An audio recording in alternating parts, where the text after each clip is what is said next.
time to get your news on. We are VK1 WIA. Yes, the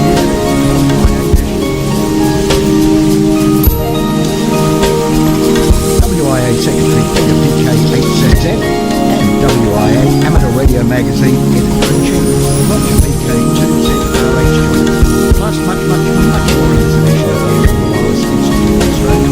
I'm Editor Graham VK4BB. Last week we told you the order we received to change our WIAQ domain name. Quick work by WIA Secretary and work done the morning prior to our AGM has resulted in a letter which, in short, says, "Hey Peter, we've heard back from AUDA and we are happy to report they've closed this case, and as such, we can mark this as resolved and no further action is required." So our backup site for WIA National News and also the site for the VK4 region Q News will remain as wiaq.org.au. Across Australia from VK1 WIA, you are tuned to the WIA National News Service. In Melbourne, it can be heard on the 160-metre amateur radio band on 1.825 MHz AM at 9 o'clock Sunday morning.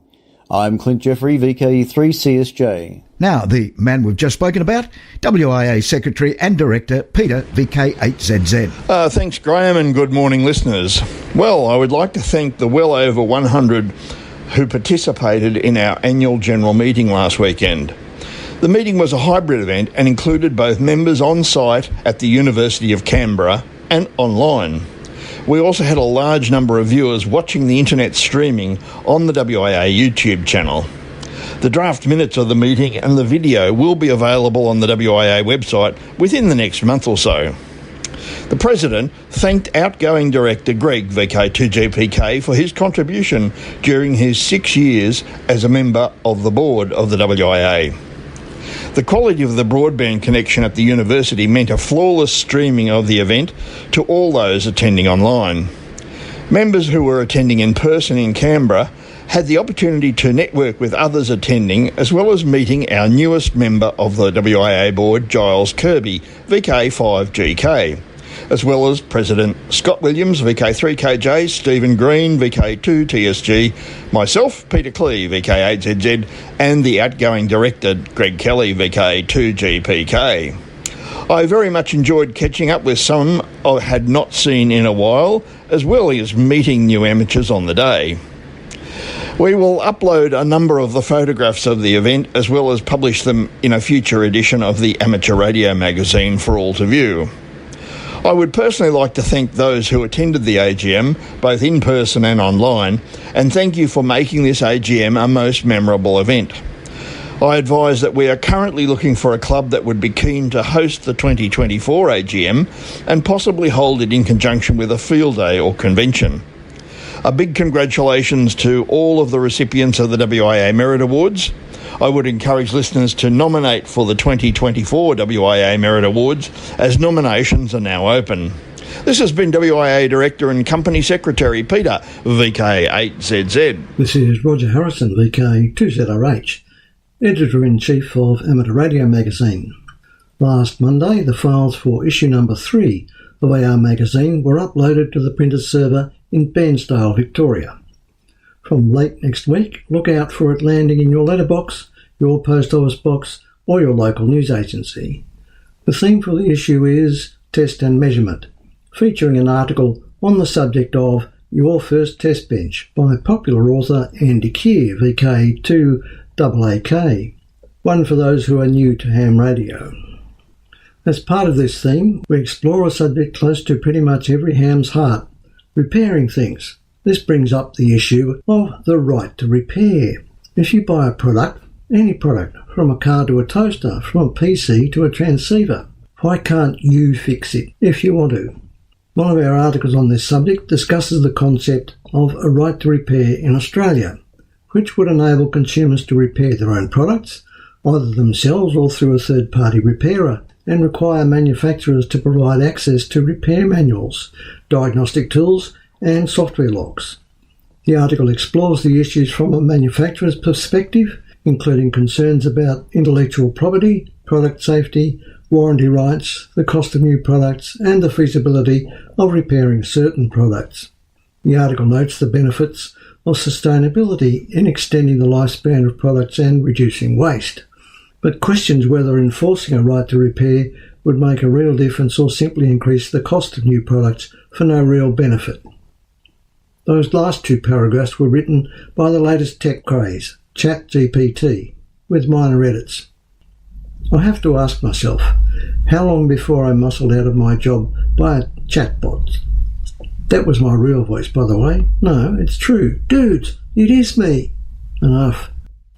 To reflect topical matters in both the radio amateur community and also society in general right now, I asked Phil Waite, VK2ASD, to look into artificial intelligence, AI, in amateur radio.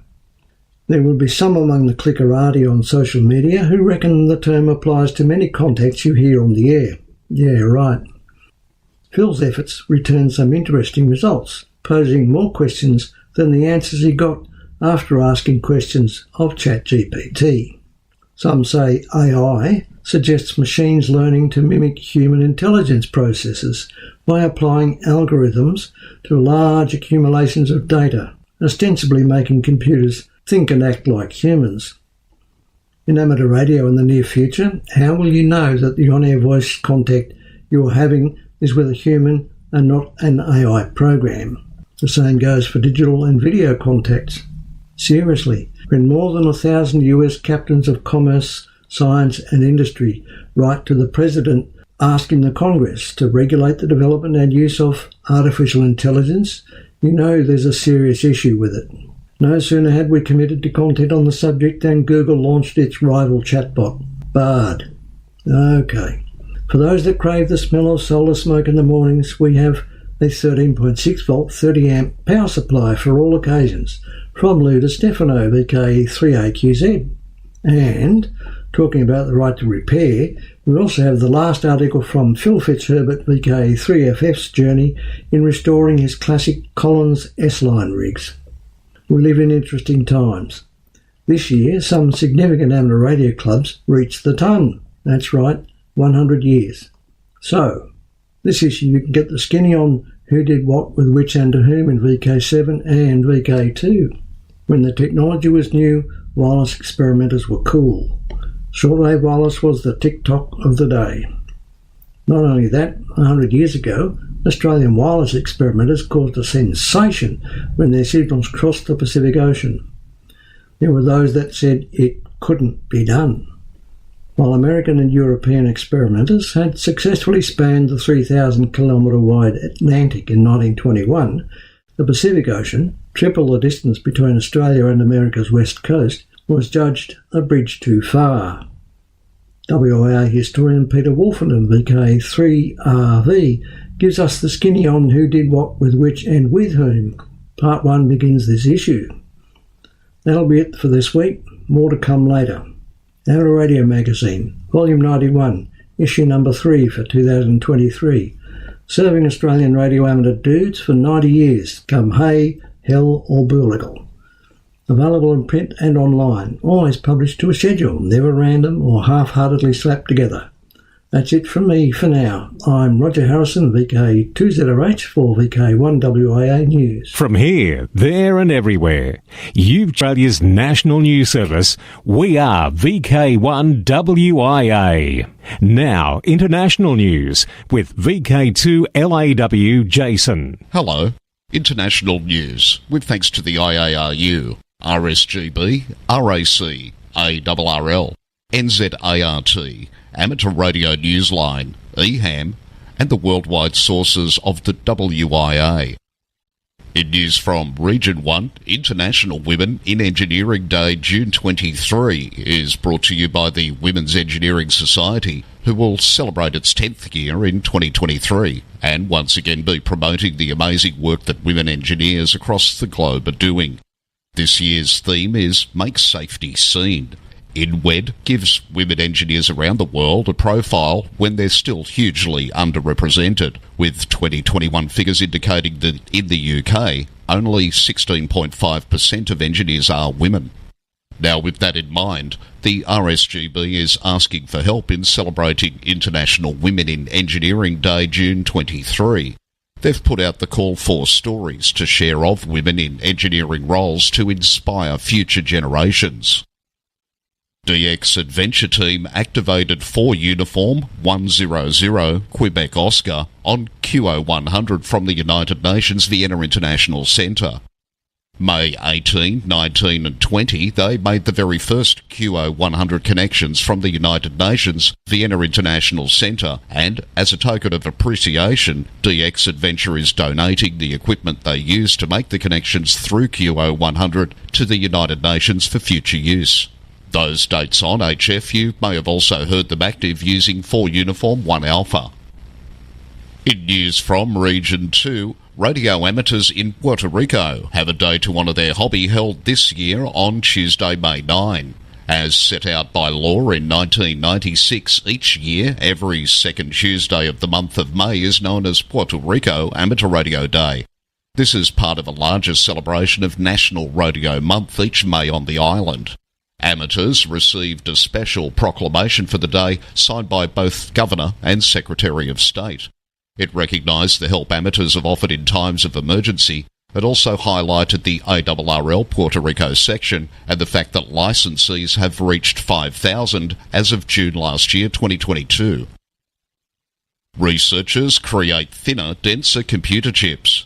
Researchers in the United States have created thinner, denser computer chips with big possibilities.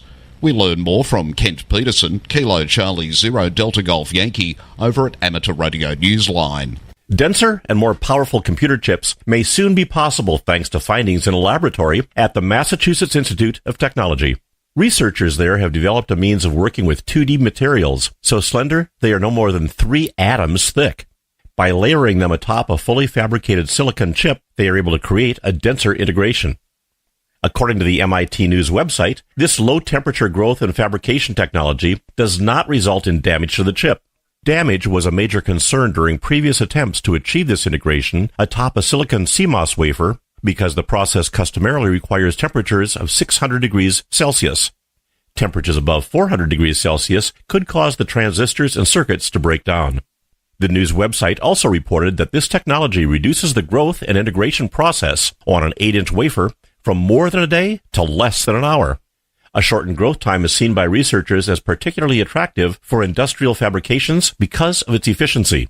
Researchers also said they want to explore use of this process for such flexible surfaces as textiles, polymers, or papers, raising the prospect of integrating semiconductors into clothing, paper notebooks, and other everyday items. This is Kent Peterson, KC0 DGY. Thanks, Kent. Now to the Weird and Wonderful files. Coffee-loving hams work Java, but it's not DX. Okay, grab a cup of hot coffee for this week's Weird and Wonderful story. Sit back and let's listen to Randy Sly, W4XJ. For many of us, there's nothing better than working DX or calling CQ in a contest while sipping on a fresh hot cup of coffee. But what if that coffee was known as Ham Shack House Blend, Key Up Cowboy, or Morse Code Mocha? Steve Eilers, W3BIZ, believes we can have our ham radio and drink it too. Early in 2023, Steve began the Homebrew Coffee Company, combining his love for coffee with his love for ham radio. This coffee is not someone else's brand that he relabeled, but his own original coffee blends that are roasted and shipped the same day, no matter the propagation. He is an entrepreneur who takes his business seriously. We source our beans from Bali, Peru, Brazil, Mexico, Colombia, you name it. Ethically sourced beans, fair trade. That's a huge thing for me, is to make sure that we're doing it right. These people are getting compensated for their farms and everything's fair. His blends are made to resonate with a variety of tastes, from a donut shop style to a dark Italian roast, or something with a French vanilla or mocha flavor. All these and more await you at homebrewcoffee.com. When he's not making coffee, you can find Steve hunting POTA, chasing DX, rag chewing, or operating Skywarn and Aries in Kent County, Michigan. And of course, drinking coffee. This is Randy Sly, W4XJ. Thanks, Randy. And with that, Felix in just a moment.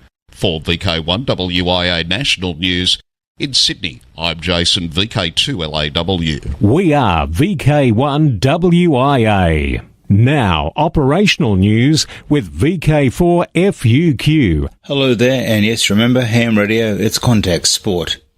Contest-wise, May 2021 Don Edwards Memorial Slow Morse Contest is this weekend, as is the NZART Run 80 metres thanks to Shield.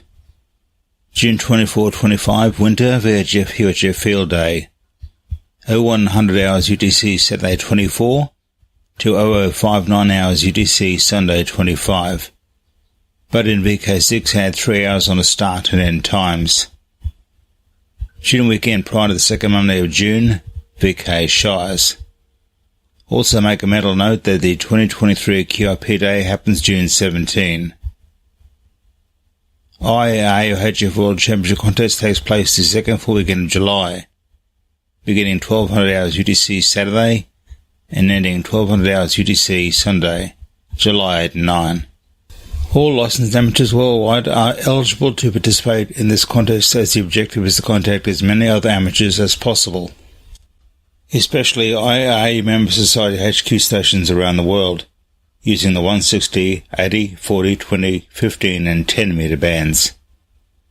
July 15 Trans-Tasman Low Band Contest, held on the third weekend in July, aims to encourage low band activity between VK and ZL. 160, 80 and 40 metres are allowed with SSB, CW and digital, RTTY or PSK. August 12 and 13 Remembrance Day Contest. This contest commemorates the amateurs who died during World War II and is designed to encourage friendly participation and help improve the operating skills of participants. It is held on the weekend closest to the 15th of August, the date on which hostilities ceased with Japan in the Southwest Pacific area. August 26-27 Alara Contest.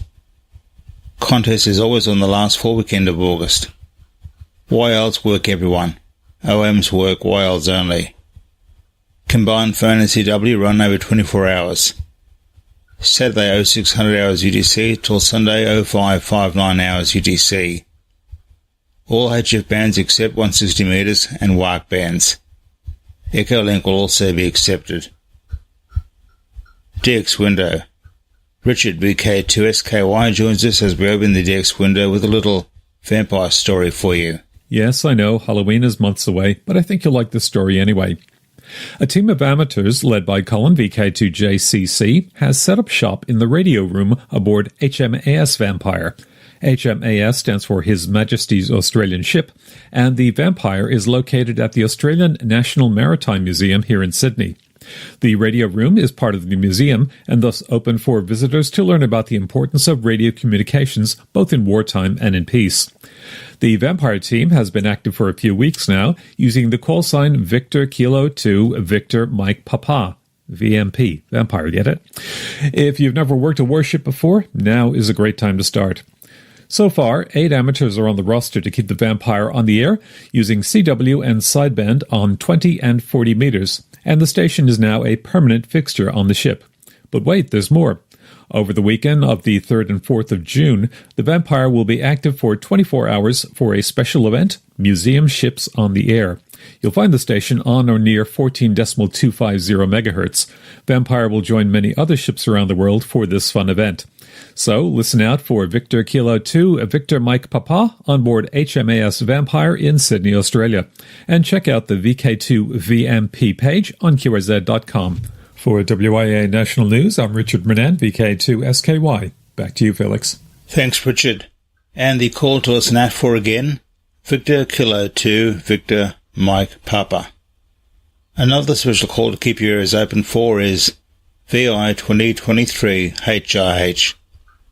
First, the 31st of May celebrates the coronation of King Charles III.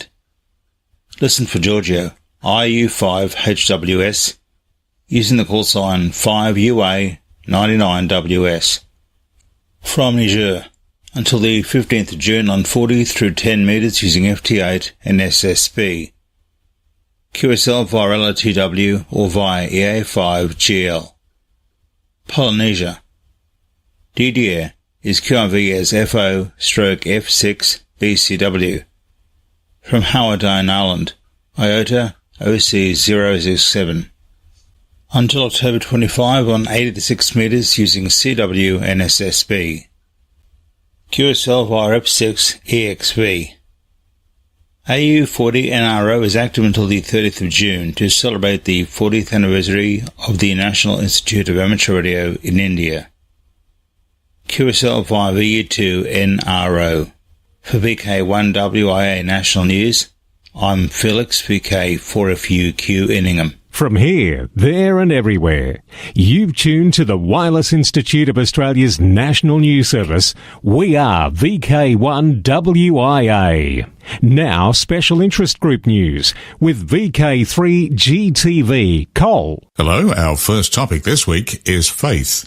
In the US, a group known as the New Jersey Knights of Columbus have taken some advice from the Gospel of Matthew, namely that their light and good deeds should not be hidden under a bushel. Active since early this month and running until today UTC time, the Knights have been operating several amateur radio stations statewide under a special amateur radio call sign K0C, with the dual intent of sharing their philanthropic needs and encouraging Catholic men to join the fraternal organisation.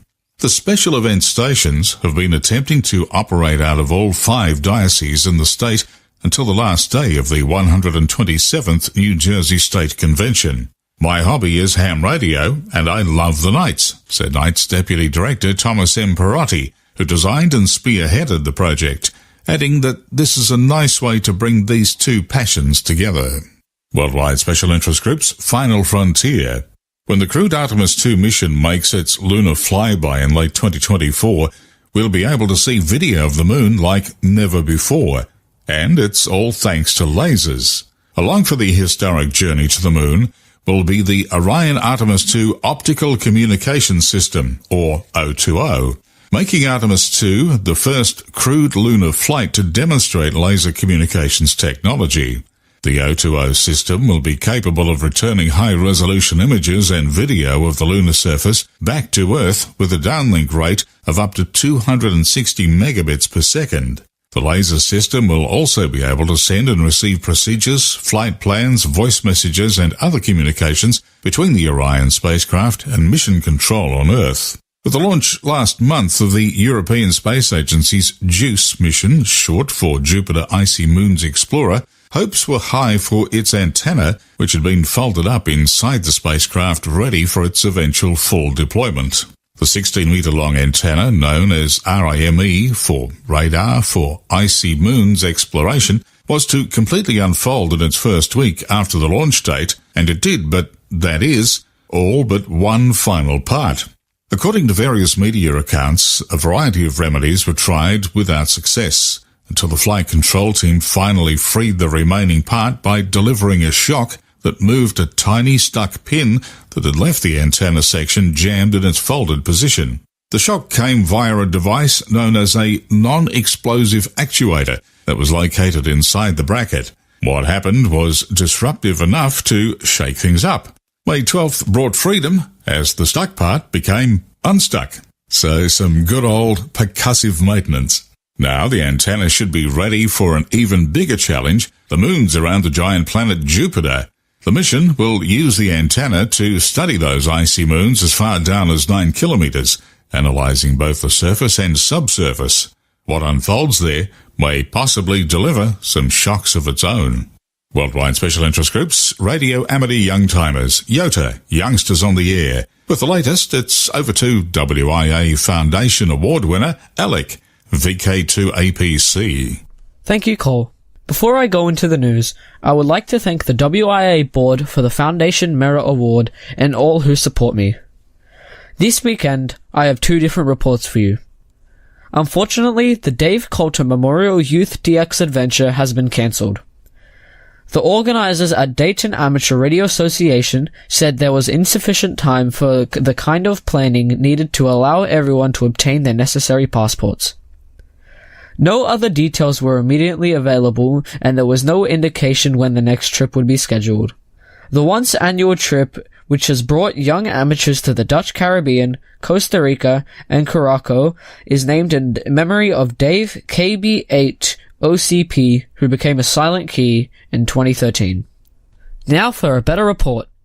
Emil, VK5 WWW, first obtained his foundation license in 2022 when he was 9 years old.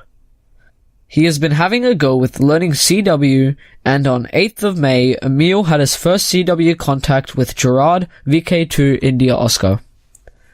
To top this off, the contact was just before Emil's 11th birthday. Happy birthday and way to go, Emil, and thank you to Gerard for supporting a fellow youth ham operator. I hope you keep practicing, Emil, so you can get faster than your dad and make many more contacts. For VK1 WIA National News, I am Alec, VK2 APC in Sydney. Now back over to you, Cole. Thanks, Alec, and again, congratulations on your award. Worldwide Special Interest Groups, Rescue Radio. Write these frequencies on your shack wall. In IARU Region 3, Emergency Centre of Activity, COA, frequencies are 3.600, 7.110, 14.300, 18.160 and 21.360 MHz. Primarily for its role in rescue radio, the Virginia General Assembly recently issued a resolution commending the Virginia Beach Amateur Radio Club, W4UG. The commendation honoured the VBARC for their many community contributions, stating, "The VBARC, an American Radio Relay League Special Service Club, has greatly served the Virginia Beach community for many years by volunteering its time and equipment for emergency and public services, and by providing exceptional aid to both local amateur radio enthusiasts and the community at large through training classes, technical projects, and other activities."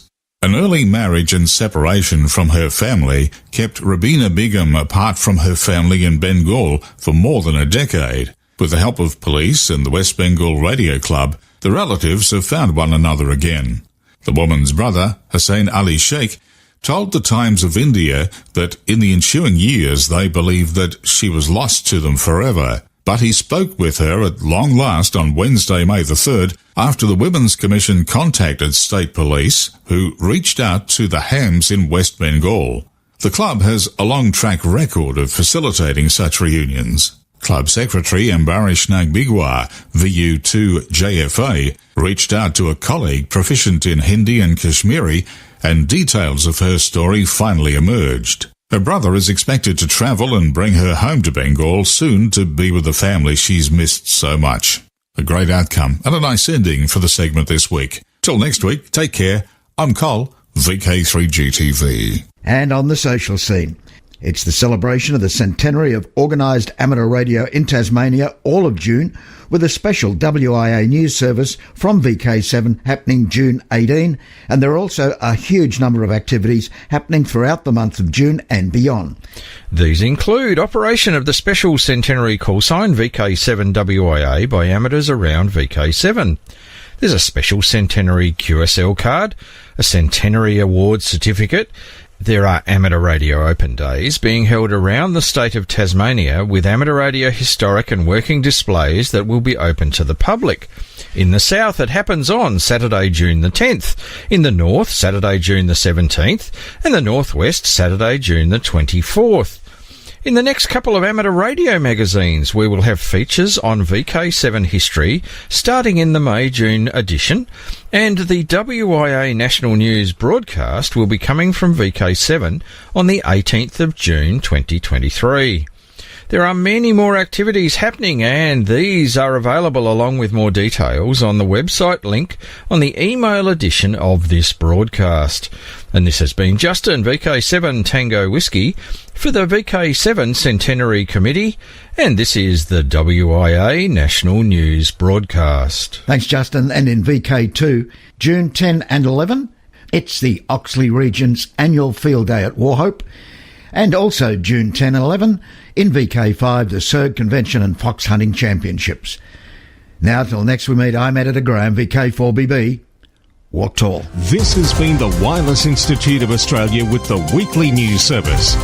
This broadcast is in text, audio and video and is accessed on wia.org.au.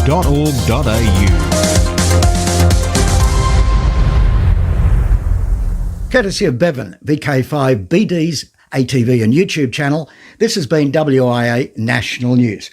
We're back now, live and local, and your voice, your callbacks. And don't forget, tick like.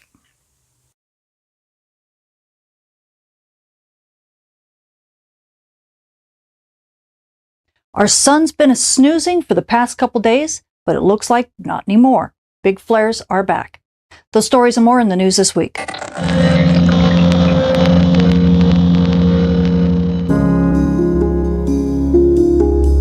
If you want to learn how weather from our star causes impacts at the Earth that shape the future of our world, join Professors Dr. Jenny Meehan, Michael Cook, and myself as we guide you through a space weather certificate program like no other.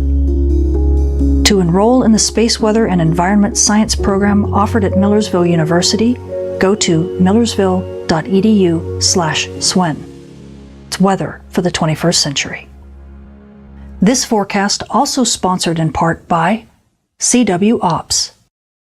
Our sun has been snoozing over the past couple days, but it looks like it's beginning to wake up. As we take a look at our Earth-facing disk, we had been watching region 3296 as it rotated to the sun's far side. This was that big flare player from last week, and we're glad to see it go. Since then, there hasn't been all that much on the Earth-facing disk, a couple filament eruptions here and there, but nothing really substantial, except when you look down in the southeast off of the east limb. Over the past couple days, there's been a region that you're beginning to see its activity. In fact, just as it begins to really capture our attention, wham, right there, it fires off a near X-class flare. In fact, this likely was an X-class flare. It's just that it was occulted, meaning that it wasn't completely in view. On Earth's day side, it actually did cause a near R3 level radio blackout for a short while. And this region, believe it or not, we have been expecting it. As we take a look at our JSOC HMI helioseismology far side viewer, you can actually see this is region 2385 from the last rotation, and it's actually been growing on the sun's far side. You can see it in gold. See that big black dot? That thing continues to grow. That's this region, and it means that it's actually been firing off lots of solar storms and probably big flares on the sun's far side. So we're expecting a lot of activity from it here over the next couple weeks. So amateur radio operators, get ready for some radio blackouts. Now, on top of that, we have just over the last day, whoosh, right there, we had a filament launch. This is a filament that looks like it's going to be a solar storm that goes to the southwest of Earth, so we're not really anticipating much impact from it. It may graze us right around the 20th or 21st, but probably not going to give us all that much to look for. We're going to have to wait until some bigger players rotate into Earth view. In fact, as we take a look at our sun's far side, this is stereo A, and it's looking at the sun just a tiny bit from the side. You can see on the east limb in the south, that is that new region that is rotating into Earth view. And you can see when it launched that big solar flare on the 16th, it also launched a far-sighted solar storm, and that was actually involving other regions on the far side. It's kind of hard to tell, but you can see that big, massive halo. That is a far-sighted halo. Don't worry, it's not Earth-directed, but that means that there are other regions on the far side that are big solar storm producers. Plus, you can see in the north, there's also some brightening here. This is another region that's going to be rotating Earth side. So aurora photographers and amateur radio operators, get ready. The snooze is over. We're definitely going to be seeing more solar flares and more solar storms here over the next 2 weeks. Switching to our moon, we are now passing through the new moon phase on our way to a first quarter, and by the 22nd, the moon will be only about 8% illuminated. So you night sky watchers, if you want to catch those dim objects in the sky, or I don't know, maybe some meteors from the Lyrids or the Aquarids, those showers are still active. Now is your perfect chance. Switching to our solar storm conditions and aurora possibilities over the coming week, we don't have any real Earth-directed solar storms right now, other than that potential grazing passage that could give us something late on the 20th, possibly into the 21st. So at high latitudes, NOAA's expecting unsettled conditions, but we do have up to about a 20% chance of a minor storm somewhere around the 20th to the 21st, and then things will quiet down. So it really doesn't look like there's all that much activity. Now at mid-latitudes, the story's pretty much the same. We're expecting unsettled conditions, but we do have up to about a 10 to 15% chance of active conditions. But things, for the most part, are pretty quiet. We do have one filament that we're watching that's going through the Earth strike zone right now, and if it launches, it could be an Earth-directed solar storm. But right now, it really looks like we're not going to be seeing any big activity until next week. Switching to our solar flare and dayside radio blackout outlook over the coming week, we are having a quiescent sun for the most part. We've only got one big flare player in Earth view, but more are coming. As such, we are sitting at about the 140s for solar flux right now, but likely that's going to start really ramping up. We could see ourselves in the 170s by the end of next week. Likewise, we are also sitting at minor noise right now on the radio bands, but that will likely ramp up to a moderate noise level as more of these regions rotate into view. We are seeing about a 25% chance from NOAA of the M-class flares. That's at an R1 to R2 level radio blackout. And we even have about a 5% chance of X-class flares at an R3 level radio blackout over the next few days. That again is likely going to continue to ramp up as more of these regions rotate into view. Amateur radio operators on Earth's day side, yes, the noise is going to get worse, and you are going to have to deal with these periodic blackouts easily over this next week and possibly in through next week. And emergency responders, you know, if you're dealing with amateur radio operators and working with them, you're just going to have to understand that this is going to be the way it's going to be on Earth's day side. So hang in there. Hopefully things aren't going to be too bad.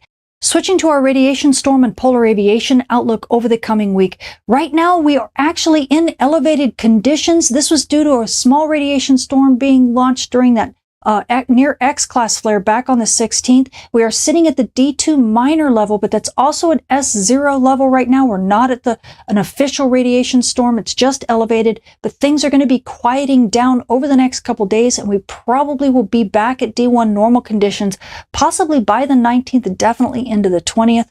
Luckily, we only have about a 5% chance of an S1 to S2 level radiation storm, but these chances might rise as this week continues and more regions begin to rotate into view. So pilots, please be aware those ICAO advisories are out. So if you want to factor them into your flight plans, they are a good way to keep yourself aware, because these radiation storms do affect the poles and it could cause problems for polar aviation. So the space weather this week is definitely picking up. We don't have any Earth-directed solar storms at the moment, other than a glancing blow from a solar storm that was launched to the west of Earth. Now, it might give us a little bit of something around the 20th to the 21st, but aurora photographers, it may not even be enough for you to notice. So you're just going to have to wait for about a week when some of these active regions rotating into Earth view right now kind of rotate to a place where they can actually send us Earth-directed solar storms. So just hang in there. Now, amateur radio operators and emergency responders, well, radio blackouts are on the menu. We do have that one active region that's now rotated into Earth view, and there will be others that follow suit. So expect R2 to possibly R3 level radio blackouts on Earth's day side periodically, and this could last easily over the next couple weeks before things settle down. And expect that noise on the bands to ramp up, because that's going to be an issue. Now, GPS users, well, you're kind of in the same boat. The radio blackouts are definitely an issue for your GPS reception, especially near dawn and near dusk. So take that into consideration when you fly. And if you happen to be a pilot, be sure to check those ICAO advisories, because right now we are in a very small radiation storm, but radiation storms could definitely be an issue. So we have those polar cap issues that occur during that period. And of course, those radio blackouts are not good for comms. I'm Tamitha Skov, the Space Weather Woman. Thank you for watching.